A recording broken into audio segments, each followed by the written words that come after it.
Bueno, buen día a todas, señorita Ibarren, señorita Cárdenas, señorita Jorquera, señorita Moreno, y a los presentes acá en sala. Les damos la más cordial de la bienvenida ya a este tercer módulo del curso. ¿Me escuchan bien allá? Sí, Se escucha bien. Ah, qué bueno. Entonces vamos a comenzar.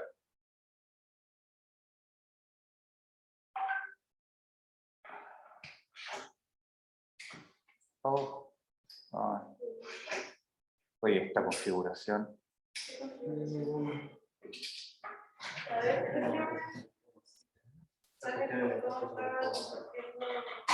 Ya, ahí está.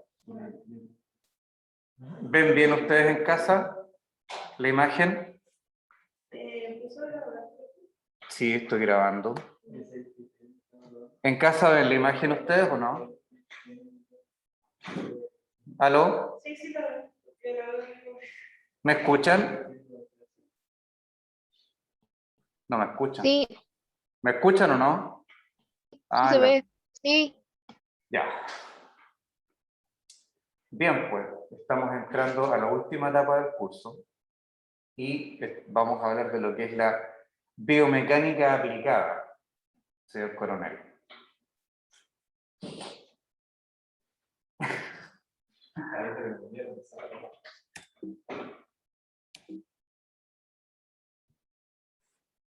Bueno, la biomecánica, o mejor dicho, lo que son los indicios de lo que es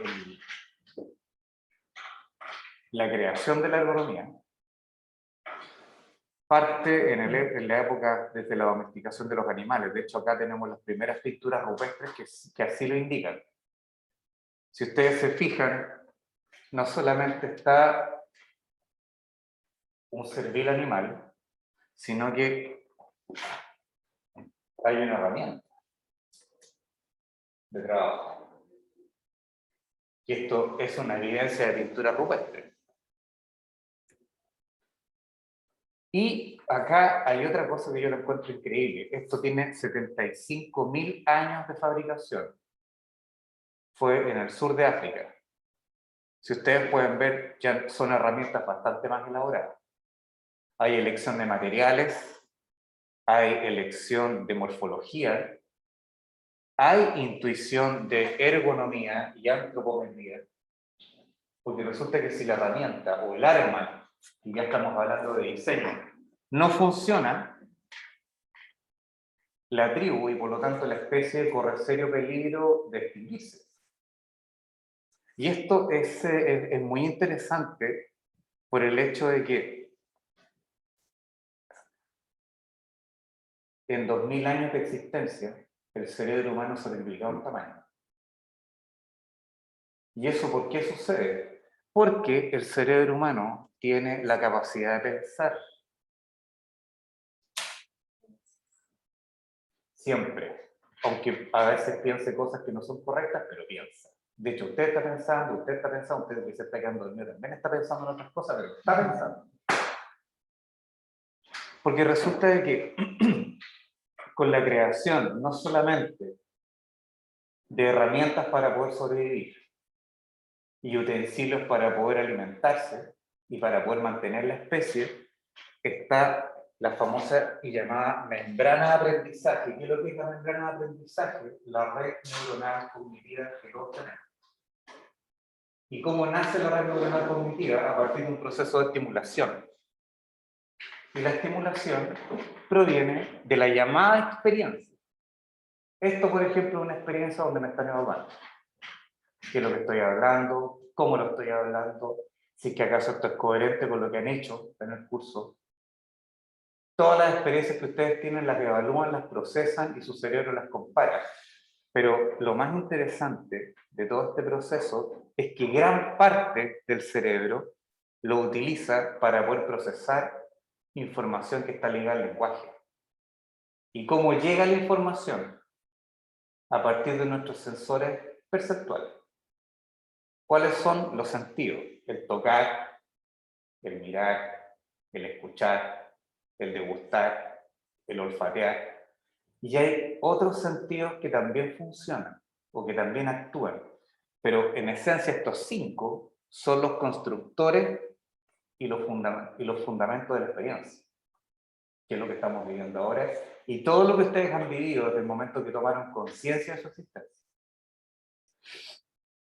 ¿Alguna pregunta en casa? No están. No. Y aquí nace el término ergonomía. ¿Qué es ergonomía? Pero viene de la palabra ergón, en griego, en latín, perdón, que significa trabajo, y nomos, que son las leyes naturales. O sea, el trabajo de las leyes naturales. El trabajo o el estudio del trabajo de cómo nuestro cuerpo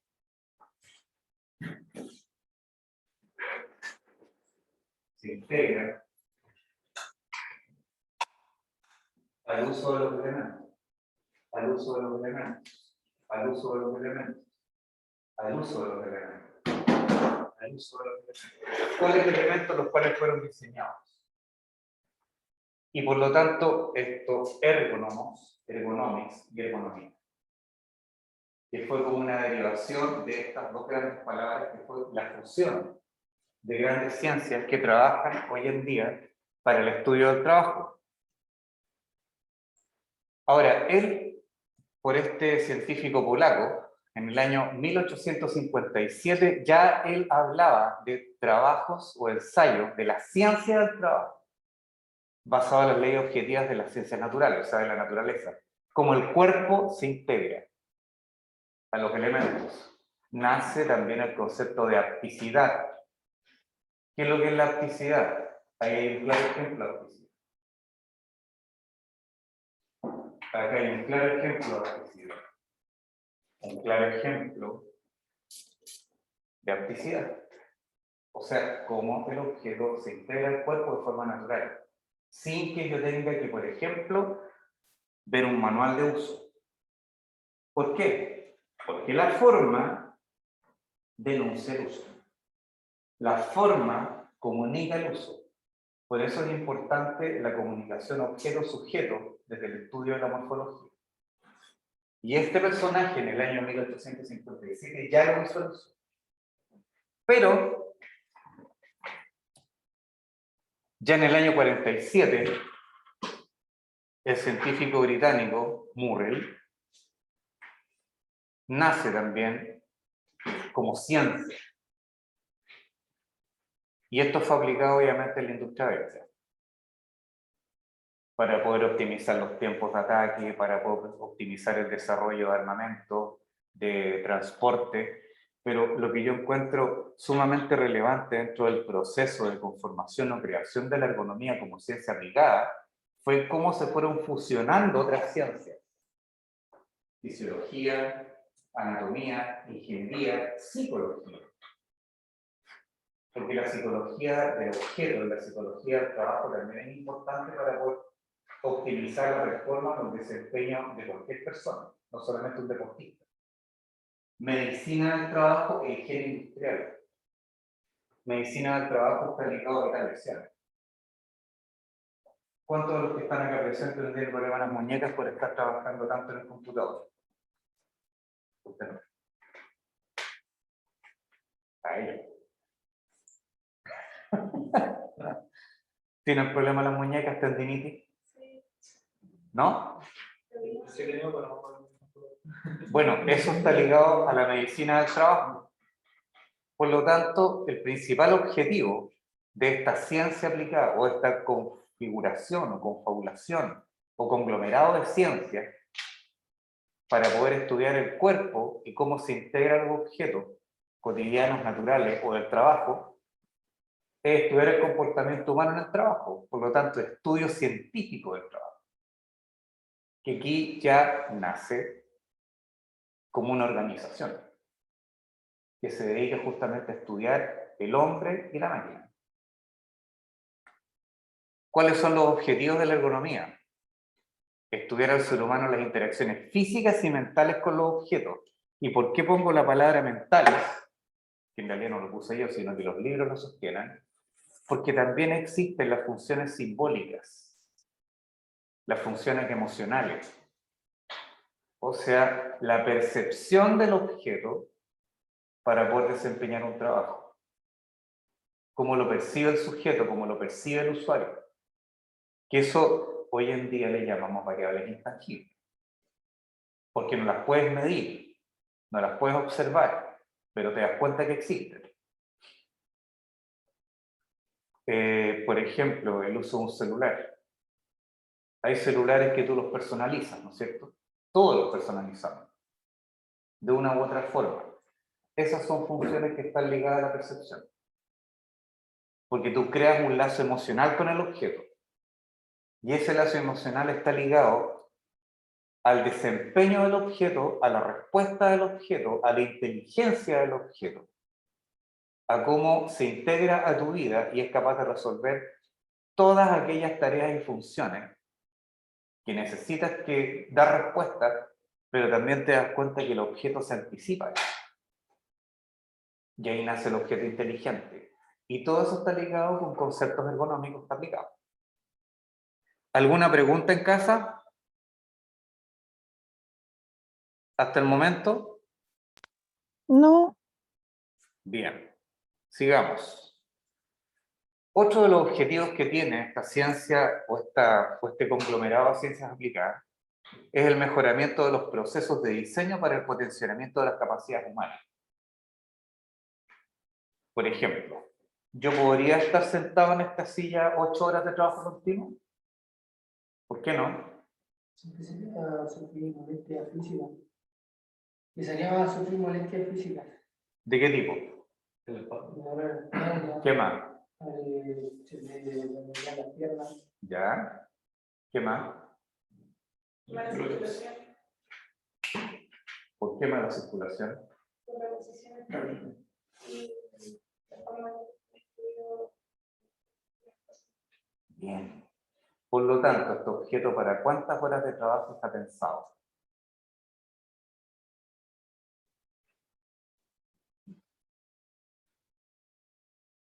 O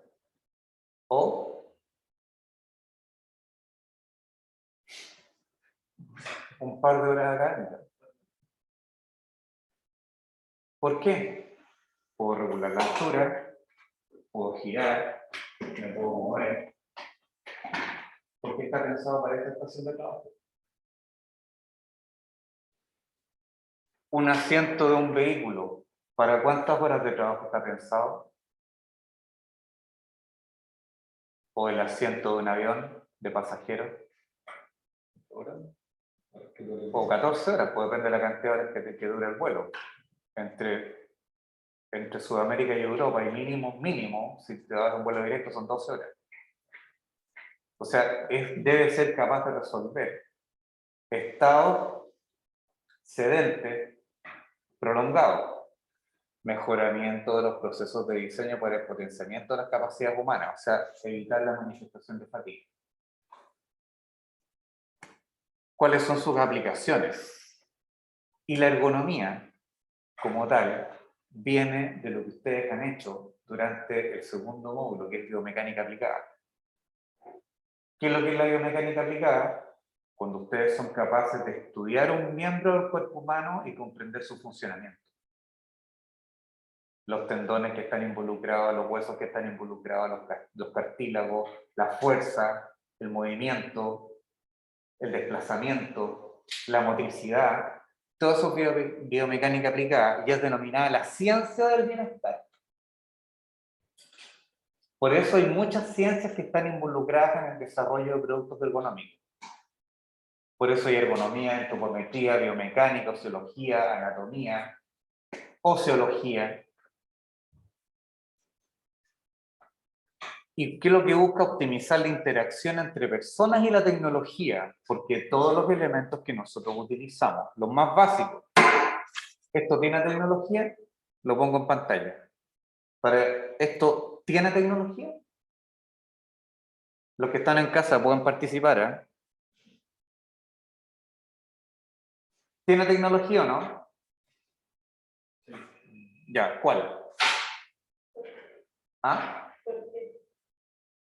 Digamos cuál primero y después preguntemos por qué. En casa pueden aportar a La forma, ya que tiene que ver la forma con la tecnología. la escuadra presenta un ángulo recto, que va a formar figuras más rectas con círculos. Ya. Por ejemplo, si yo soy una mesa, la mesa tiene puntas rectas de 90 grados, entonces yo como una escuadra, lo que ahí puedo hacer como ese ángulo preciso en la figura. Bien. Bien, exacto. ¿Qué otro tipo de tecnología hay involucrada aquí? Y este es un objeto que no es actual. Esto tiene por lo menos 100 años de desarrollo, no, ya 50. ¿Qué otra tecnología aplicada hay acá? Las mediciones, Bien. El desarrollo de las mediciones. ¿En qué nomenclatura métrica está? centímetros. Centímetro. ¿Qué otra cosa más? En casa pueden aportar, ¿eh? Se me ha preocupado por el hecho de que tenga una abertura en el centro, facilita el agarre. Ya. ¿Y qué pasa con el material? ¿No hay tecnología involucrada en el material? Por ejemplo, para poder procesarlo, para poder fabricarlo, las calidades de determinación, la precisión de la forma del material. Esto si fuera de papel, ¿habría sobrevivido tanto tiempo? Si fuera de metal, sí. Si fuera de madera, ¿sería tan preciso si fuera de madera? Entonces, hay tecnología involucrada, o sea, la relación entre la tecnología y el hombre, pero también el objeto, la máquina. Desde esa perspectiva, tenemos la ergonomía de origen social, porque estudia las relaciones sociales, o sea, la comunicación. Me explico. Si uno de nosotros tuviera algún problema físico, la ergonomía tendría que ser capaz de resolver sus problemas de acceso, resolver sus problemas de comprensión, resolver sus problemas de integración aquí. Porque la inclusión no solamente está ligado a lo que es personas que a lo mejor son de distintos géneros o de distintos pensamientos, sino que también de distintas capacidades físicas, sensoriales, cognitivas. Y eso tiene que ver con la ergonomía de origen social. También tenemos la ergonomía ambiental. Esto es muy importante porque resulta de que los que a lo mejor han tenido la oportunidad de trabajar en una planta de fabricación, las condiciones ambientales son muy importantes para evitar síntomas de fatiga, lesiones, maltrato. Aunque tú no lo creas, cuando las condiciones ambientales son falentes, existe un maltrato psíquico. Yo podría o podrían ustedes estar tranquilamente en esta sala si existiera un sonido pronunciado, penetrante, como el que viene de alguna parte de acá. Ese ruido, por ejemplo, si fuera más permanente, con mayores decibeles, o que la luz, por ejemplo, no sea la adecuada para que ustedes puedan captar la imagen de mejor forma. A eso se refiere con las condiciones ambientales. Luz, oxigenación, ventilación. Si ustedes se fijan, el operario de la foto que está ahí tiene como protección acústica. ¿Eso qué quiere decir? Que en esa planta de fabricación lo más probable, que según las normas de ergonomía y antropometría, el sonido ambiental sobrepasa los 65 decibeles. ¿Eso qué quiere decir? Que si tú te expones permanentemente a un ruido que sobrepasa los 65 decibeles, te crea fatiga mental. Por lo tanto, hay un maltrato psíquico. Pero lo que es más peligroso, que si esto se acumula en el tiempo, puedes perder tu capacidad auditiva, por lo tanto te crea un trauma auditivo. A eso se refiere con condiciones ambientales. Las condiciones cognitivas. O sea, ¿y por qué pongo la imagen de una persona de tercera edad con un computador? Porque recuerden que una de las aplicaciones de la ergonomía es la interacción del hombre con la tecnología, el ser humano con la tecnología. O sea, cómo yo puedo comprender el uso de una herramienta sin tener que usar, por ejemplo, un manual, sin tener que usar un curso, o participar de un curso, o tomar un curso, o pagar un curso. O sea, la interfase que me permite con rapidez, con dinamismo, con fluidez, comprender todos los elementos que están impresos en la interfase para yo poder operar la máquina y hacer uso de la tecnología como una herramienta. Y finalmente, lo que significa la ergonomía temporal. Este es un claro ejemplo de ergonomía temporal. ¿Por qué se estableció que una hora académica dure 45 minutos? El tiempo que uno concentra la atención, el tiempo que uno puede mantener la concentración. ¿Ya? ¿Qué más? En casa pueden participar, ¿eh? Antes que se queden dormidas. La capacidad de retención de memoria. ¿Ya? ¿Qué más? ¿Van bien?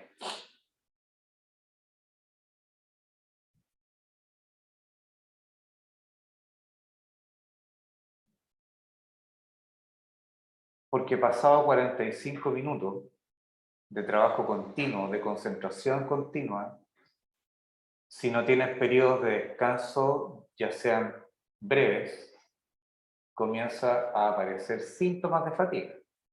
Primer síntoma de fatiga.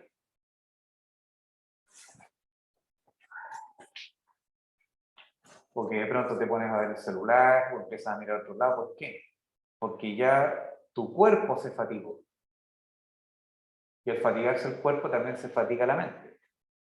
Por eso existe ese tiempo de 45 minutos de hora académica, o hora docente, las 8 horas de sueño, que es un estándar establecido para que, por ejemplo, usted no llegue con sueño. Y también las horas de trabajo. Todo eso se estableció. Y eso también ve la ergonomía y se llama ergonomía temporal. Pero lo más importante se encuentra en el campo de la ingeniería en diseño, ¿ya? Y que es la llamada ergonomía de la posición y el esfuerzo. O sea, cómo yo utilizo los objetos, observo su interacción y logro entender cómo el cuerpo actúa frente, por ejemplo, a la manifestación de energía. Cómo actúa frente a la posición natural, en este caso de la mano, para poder utilizar un producto y ejercer su función. Por eso la ergonomía confluye en muchas otras ciencias. Y vean ustedes cómo inteligentemente puedo también integrar otros elementos para aumentar o reducir capacidad.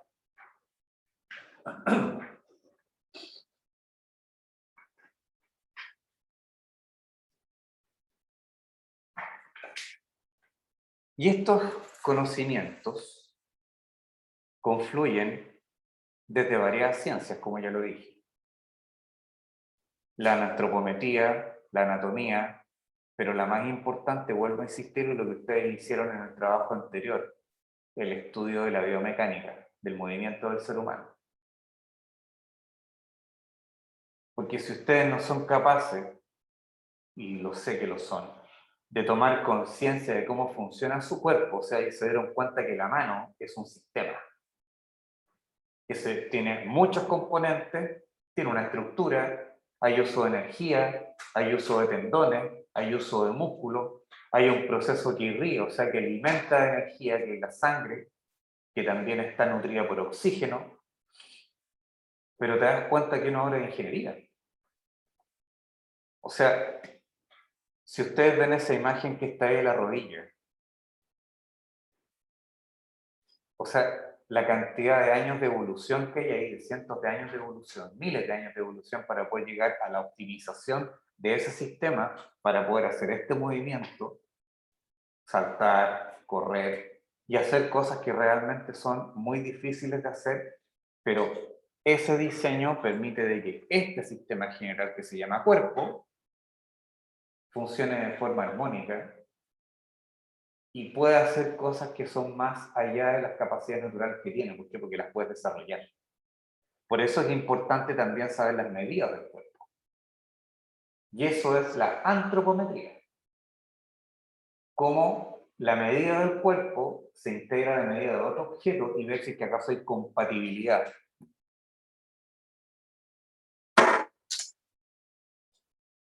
Si esto fuera pequeño, ¿podría usarlo? 10 veces más pequeño. Me diría, no, esto es para un niño. Entonces, si fuera para un niño, significaría, o una niña, significaría que habría que cambiar el material. Habría que cambiar a lo mejor algunos elementos agudos para evitar que se hiera. Tendría que ser un elemento flexible para que no se lo coma, o para que no se dañe. Y todo eso estudia la antropometría. Y una de las variables importantes en el estudio de la interacción usuario-objeto es la manifestación, obviamente, de la fatiga. Esto es lo más importante. O sea, si lo llevamos al ámbito deportivo, lo que más le preocupa a un deportista es cansarse. Por eso entrenan tanto, para poder optimizar energéticamente el consumo de su cuerpo. Por lo tanto, hacer un uso eficiente de la energía. ¿Y cómo se relaciona con la capacidad aeróbica? ¿Qué es lo que es la capacidad aeróbica? Es cuando hay una relación equilibrada entre consumo de oxígeno y desgaste energético. Por eso es importante educar el cuerpo para poder desarrollar o desempeñar alguna actividad física. Y a medida que tú te vas entrenando, vas logrando dosificar tu energía para poder saber cuánto oxígeno consumes y cuánta energía inviertes en ese consumo. ¿Alguna pregunta hasta acá? ¿En casa hay alguna pregunta?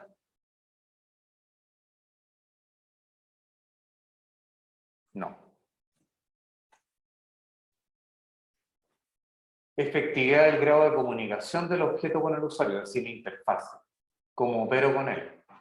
Y fíjense, elementos tan importantes como los iconos facilitan el uso, pero también la comprensión de mucha información. Porque esa F que está ahí, ¿qué significa? Eso. Ya, ¿y cómo sabes qué es eso?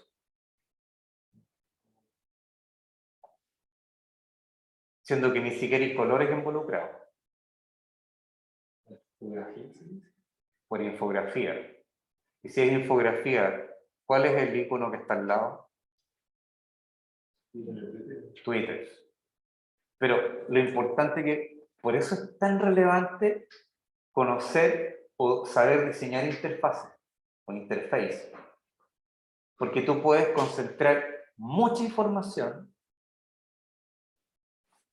de forma muy simple, muy precisa, pero también muy comprensible.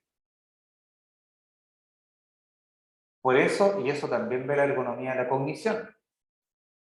Cómo yo soy capaz de entender procesos muy complejos de forma muy sencilla y muy dinámica. ¿Para qué? Para que todos lo puedan usar.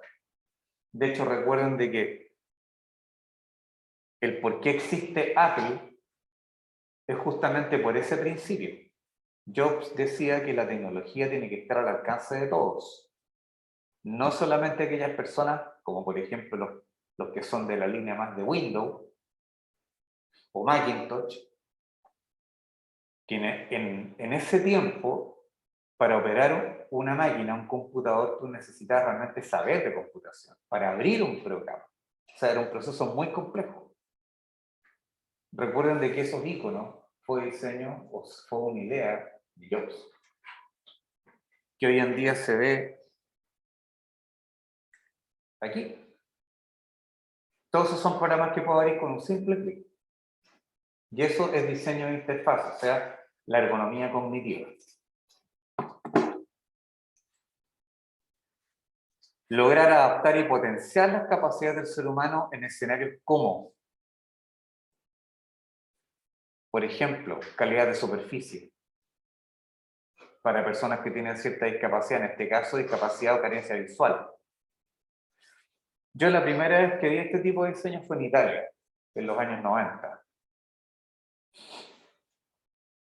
Donde ya habían ciertas consideraciones que en ese tiempo hablaban de, era una ciencia que se estaba aplicando mucho allá, que era la biónica. Cómo la naturaleza resolvía algunos problemas que estaban ligados a ciertas habilidades para poder ser detectados por algunos sistemas vivos. Por ejemplo, el estudio de las abejas, para poder saber el tema de la polinización, que está ligado a una frecuencia.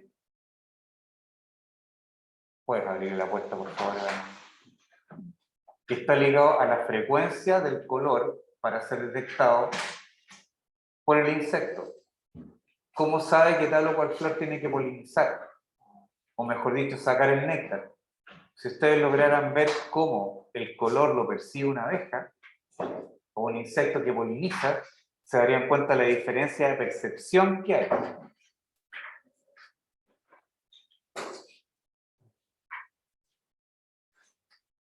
Áreas de ventilación, de iluminación y de aislación acústica.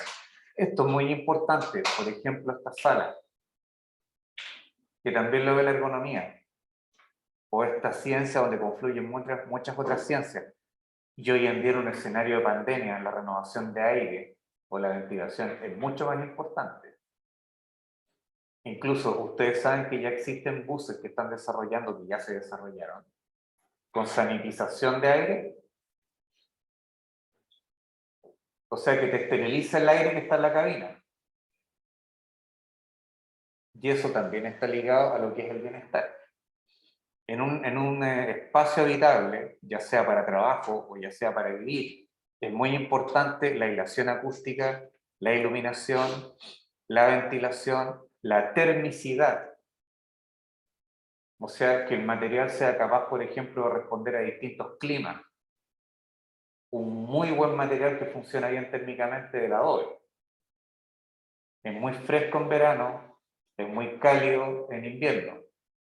Condición que también tiene el ladrillo. No así el hormigón. Una casa de hormigón de hormigón armado es mucho más robusta en términos estructurales, pero si lo llevamos al término, al ámbito acústico y sobre todo al ámbito térmico, se gasta mucha energía en poder calefaccionarla.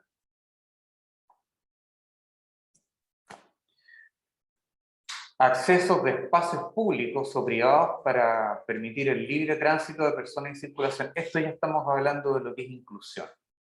Es un término de hoy, pero que la ergonomía lo ve hace mucho tiempo, el Manual de Accesibilidad Universal. Porque yo tengo que ser capaz de dar respuesta a esta necesidad, a esta necesidad, a esta necesidad, para que todos aquellos tipologías de usuarios, perfiles de usuarios, puedan utilizarlo, puedan satisfacer sus necesidades, puedan integrarse a un mundo que es para todos. La temperatura, la humedad ambiental. Por ejemplo, la temperatura y la humedad ambiental que debería haber aquí es la misma que la que debería haber en un laboratorio, por ejemplo, científico. ¿Por qué no? Porque los compuestos reaccionan y también se necesitan otras temperaturas para mantenerlo estable. Sí, sí. Y la temperatura está ligada a lo que es la esterilización del ambiente. Por ejemplo.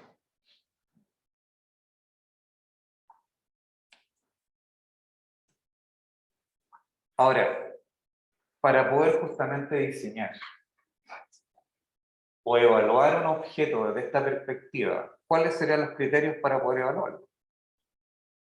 Uno es la compatibilidad anatómica o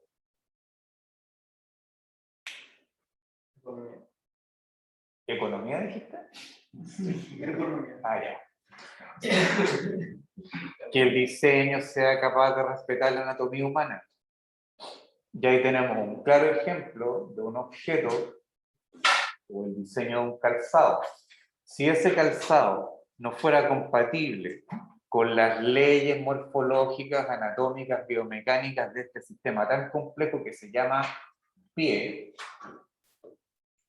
o sistema bípedo, ¿lo podría usar? O sea, lo podría usar, pero se podría lesionar.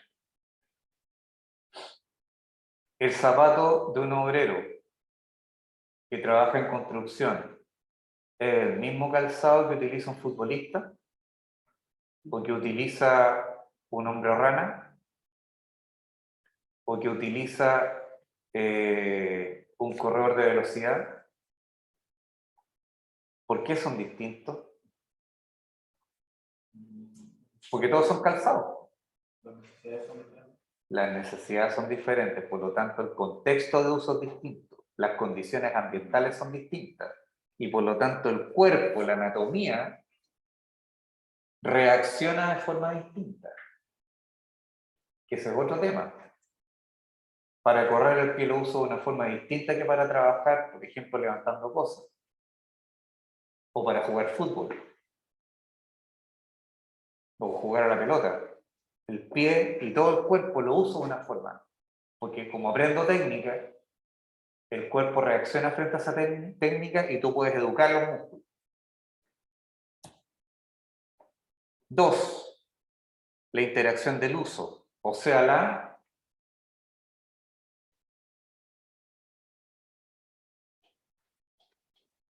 ¿qué cosa?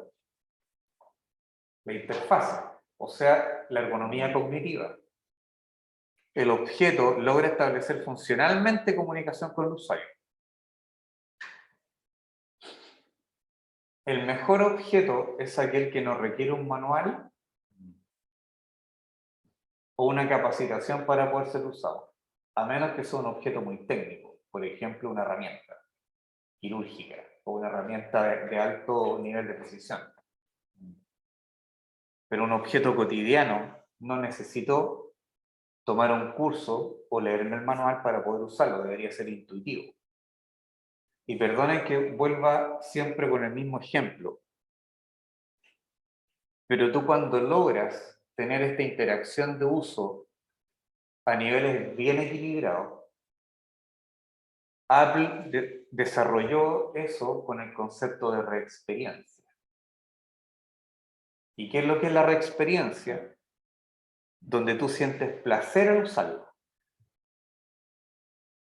¿De qué te ríes?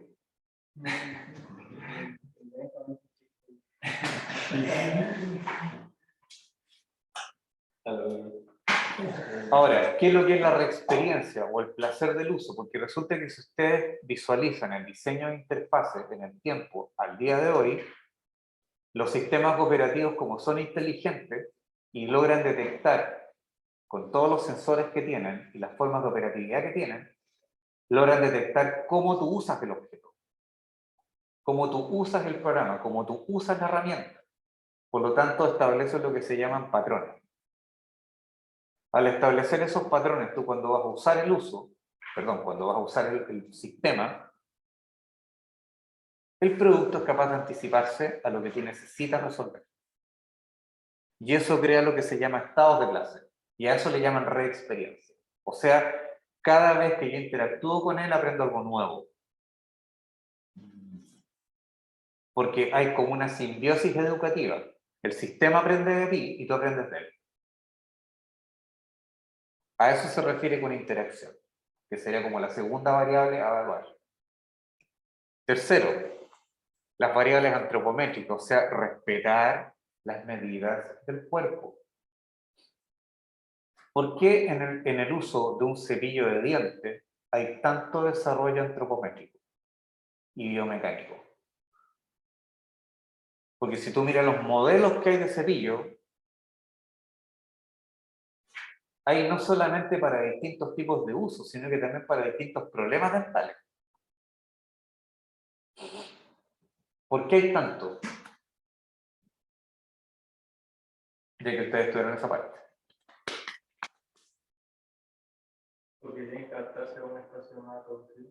Ya, ¿y qué más? Como sería la boca y las distintas necesidades del cuerpo. ¿Cómo cuáles? Por ejemplo, si tiene un frenillo, necesita limpiarse distinto que una. ¿Ya? Sensibilidad dental debería usar. Sensibilidad dental. Mire, qué bueno que están usando términos interesantes. ¿Qué es la sensibilidad dental?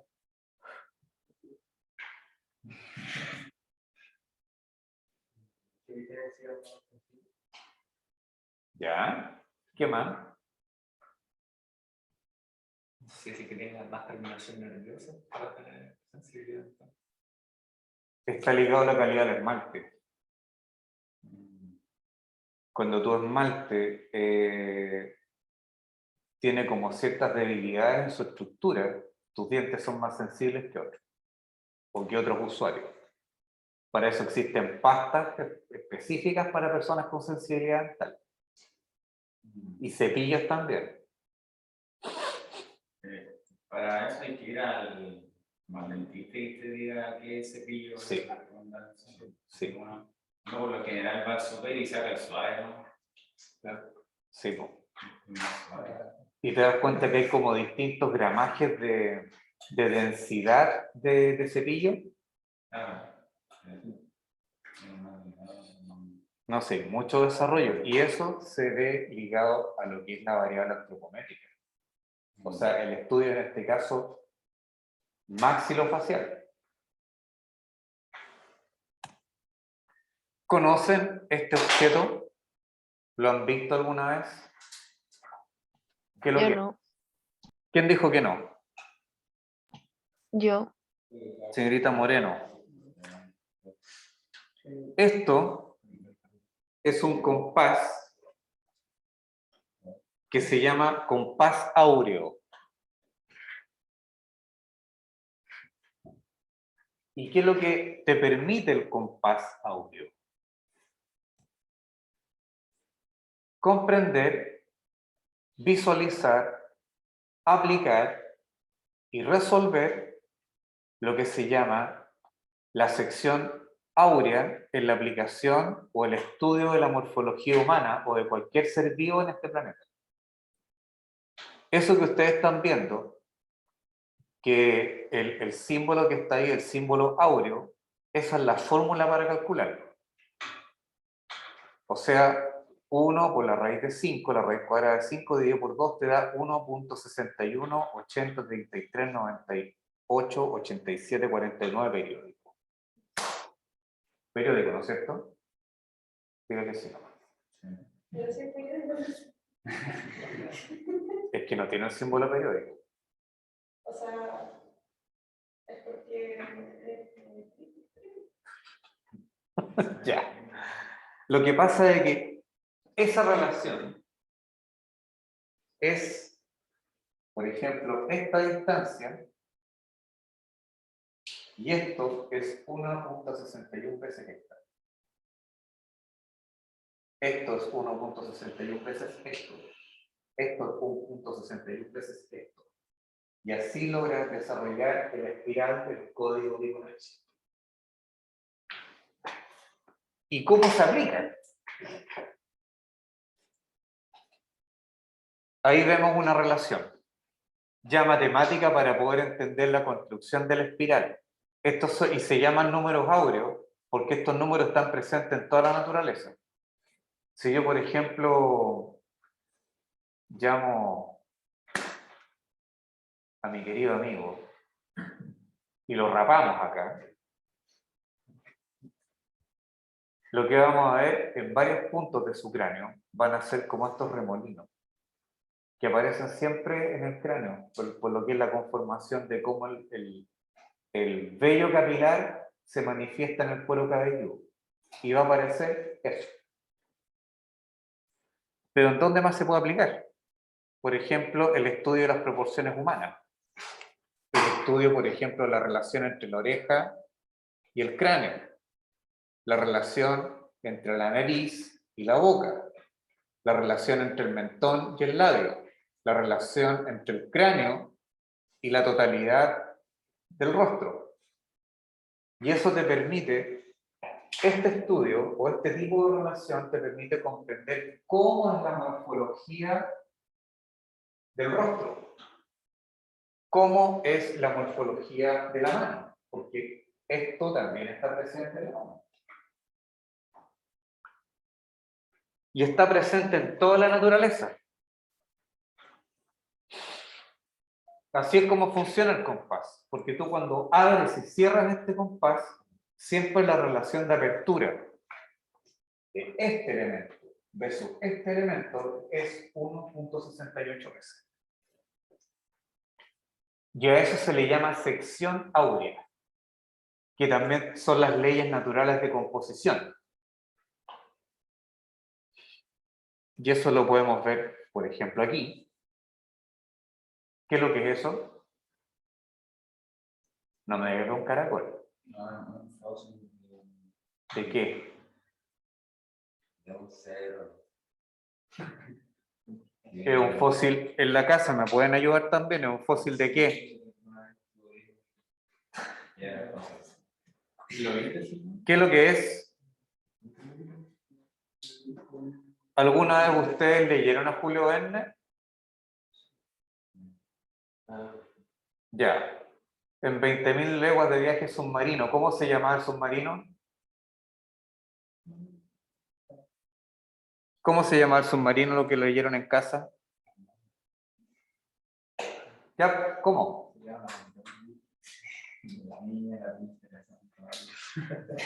Se llamaba Nautilus. Les presento al Nautilus. Nautilus. También está presente en la naturaleza, en elementos cotidianos.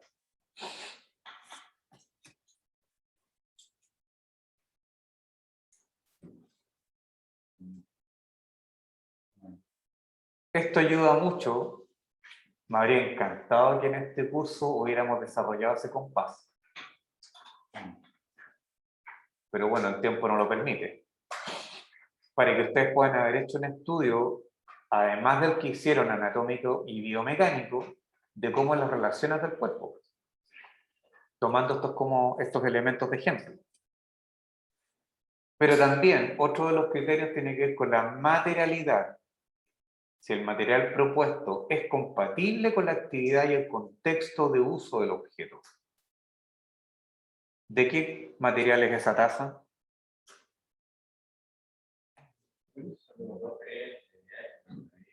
¿Ya? ¿Y se puede usar? Seguro. O sea, si yo le echo café y no se me va a hacer mal, no se va a quemar.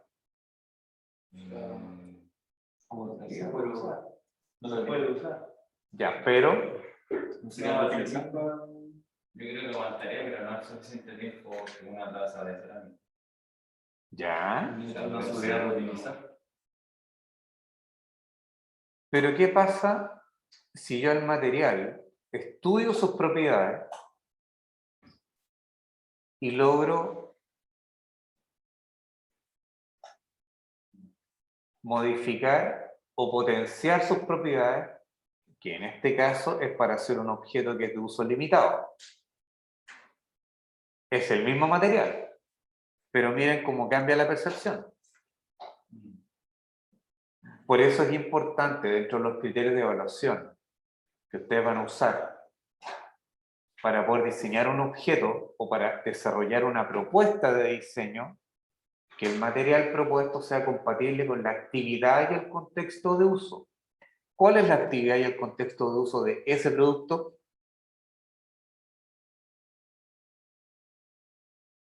Como el café de camino. Ya.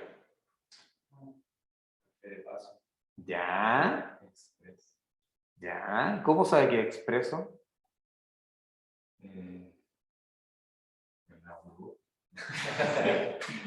En casa me pueden ayudar, ¿eh? Han participado poco.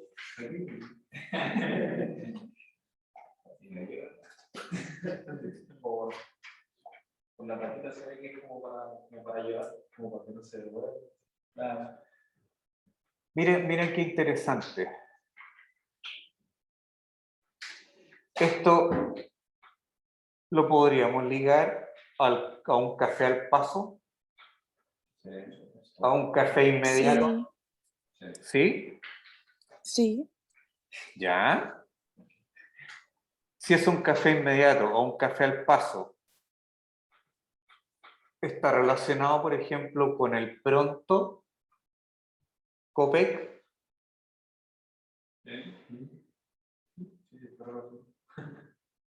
Fíjense cómo la percepción, la necesidad, el material genera todo un concepto nuevo de alimentación que no es una alimentación cotidiana, que se hizo cotidiana, sino que es el café al paso. ¿Y el café al paso de dónde nació? Starbucks. El café al paso nació en Starbucks para aquellas personas que tomaban café instantáneo y se pasaran al café de grano. Así nace esa empresa. Así nace ese modelo. Si ustedes van a un Starbucks, se van a dar cuenta que le preguntan el nombre. Y el nombre se lo escriben en el vaso. Y usted hace una fila y en pocos minutos tiene que ser atendido. Obviamente con el tema sanitario ahora es bastante más largo, pero tú ibas, pagabas, y cuando ya pagabas, tu café estaba listo para llegar, con todo lo que querías comprar. De hecho, es más, como era café al paso, también uno de los objetivos de esta empresa era que gracias a la cultura del café, tú transportaras tu oficina a Starbucks. Entonces nacen los conceptos de Work Coffee o Coffee Work, que son espacios de interacción en base al café para generar relaciones laborales, para discutir proyectos, para trabajar. Pero es un concepto distinto de trabajo que es en base al café.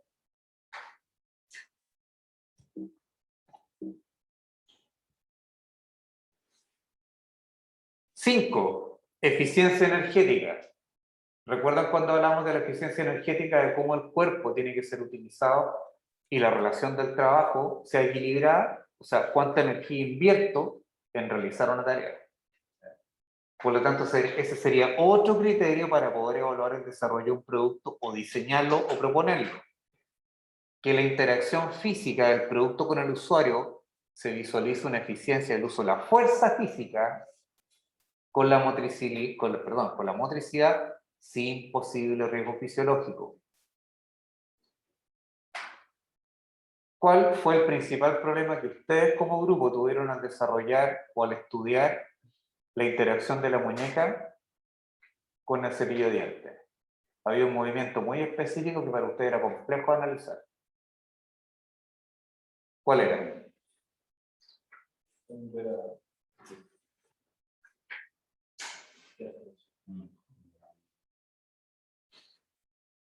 Por lo tanto, uso eficiente de la fuerza física, que la motricidad sin posible riesgo fisiológico. Porque ¿qué es lo que pasaría si ese movimiento estuviera mal estudiado? Por ejemplo, en una persona, en un adulto mayor, le podría crear tendinitis en la muñeca, y si tiene artrosis o si tiene artritis, se le agrava la lesión.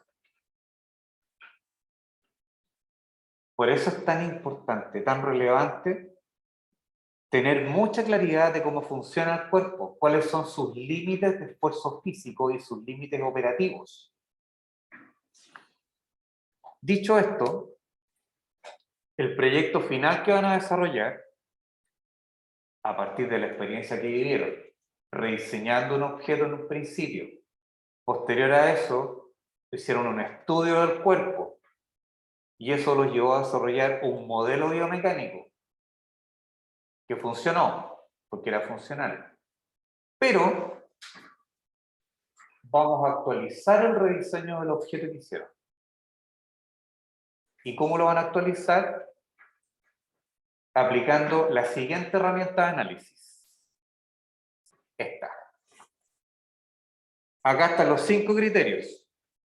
Esta foto que está aquí, esta foto que puse acá es una foto aleatoria. Es solamente un ejemplo. Compatibilidad anatómica, o sea, ¿qué es? Ergonomía. Interacción del uso. O sea, ¿cómo funciona? La antropometría, perdón, la interacción de uso tiene que ver con la ergonomía cognitiva. La antropometría, o sea, que las medidas del objeto sean compatibles, en este caso, con la mano o con la anatomía y las medidas naturales de la mano. Por ejemplo, ¿existen tallas de cepillos de dientes? Sí. ¿Por qué? Porque hay distintos tamaños de mano. ¿Yo podría usar el cepillo de un niño? O sea, podría, pero me costaría. Pero me crearía un problema antropométrico. Porque no habría compatibilidad. Y también no habría compatibilidad anatómica. O sea, si esto no existe, esto tampoco. La materialidad. ¿Con qué material yo voy a usar? ¿O por qué estoy proponiendo ese material? Y la eficiencia energética, que está ligado al uso de la energía, pero también para evitar lesiones. Que haya compatibilidad fisiológica. Y acá estos son los criterios de evaluación y estas son las calificaciones que ustedes le van a otorgar. ¿Qué es lo que van a tomar? El objeto que desarrollaron a partir del estudio, van a evaluar si es que acaso es compatible anatómicamente y tienen entre insuficiente y logrado con distinción, o logrado máximo. Y si ustedes se fijan en el desarrollo, mejor dicho, en cómo se define el ítem a evaluar, se van a dar cuenta que un diseño insuficiente desde el punto de vista ergonómico es el desarrollo propuesto es insuficiente y no cumple con los criterios mínimamente solicitados. ¿Cuál es lo mínimamente solicitado en este caso? Que se integra la mano. Que haya proporcionalidad. Hasta el máximo logro, que es el desarrollo propuesto, aplica profundamente los conocimientos, demostrando dominio avanzado de criterios científicos. Ya. Por lo tanto, lo que ustedes van a hacer, van a generar con el objeto que desarrollaron, van a hacer la evaluación utilizando esta herramienta, después van a obtener un detalle de la nota y van a obtener un promedio. Pero acá pueden hacer una observación, a partir de la nota que tuvieron, se van a dar cuenta en qué rango de evaluación está. Insuficiente o máximamente logrado o logrado con distinción. Y esto que está aquí es la observación general que pueden hacer del desarrollo propuesto. Por lo tanto, a partir de la experiencia que tuvieron y a partir de la evaluación que van a hacer ahora con el conocimiento que adquirieron, van a rediseñarlo. Pero lo van a evaluar con esta herramienta. Y para eso tenemos 2 semanas. ¿Ya? Sí, 2 semanas. ¿Y qué es lo que se les va a evaluar? Que eso está publicado. Capacidad para identificar variables relevantes, que eso lo saben hacer. Capacidad para estructurar un análisis, que eso lo saben hacer. Capacidad para manejar información científico o científica y tecnológica. Esta es una variable súper importante. Saben manejar la ambigüedad, o sea, cuando les faltan datos, pueden construir los datos con la información que tienen. Eso también lo han hecho. Y profesionalmente eso también lo van a vivir. Capacidad de síntesis de información. La maqueta es una síntesis de información. Capacidad para aplicar criterios de diseño, como por ejemplo el material. Capacidad para comunicar y fundamentar ideas. Y capacidad para poder gráficamente comunicar. ¿Alguna pregunta respecto del proyecto final? ¿En casa? No, profe. ¿Está todo ok? Acá en sala, ¿están todos claros? Bien, pues, yo les agradezco mucho la participación, el hecho que estén presentes tanto virtualmente como presencialmente y nos estaremos viendo la próxima semana. Y por eso les pedí que trajeran papel para que comenzaran a aplicar esta herramienta y hacer diseños que sean coherentes con la evaluación. Por lo tanto, la próxima semana, ¿cuál sería la tarea? El resultado de la evaluación, exponerlo ¿Y qué es lo que propone? Vamos a hacerlo a nivel de grupo la evaluación, pero los proyectos van a ser individuales, o sea, el resultado, el objeto. Porque algunos del grupo lo van a querer hacer de una manera, otros de otra forma. ¿Por qué? Porque la herramienta se los va a permitir ver. Bien, pues chicos, agradecido. Y nos estaremos viendo la próxima semana.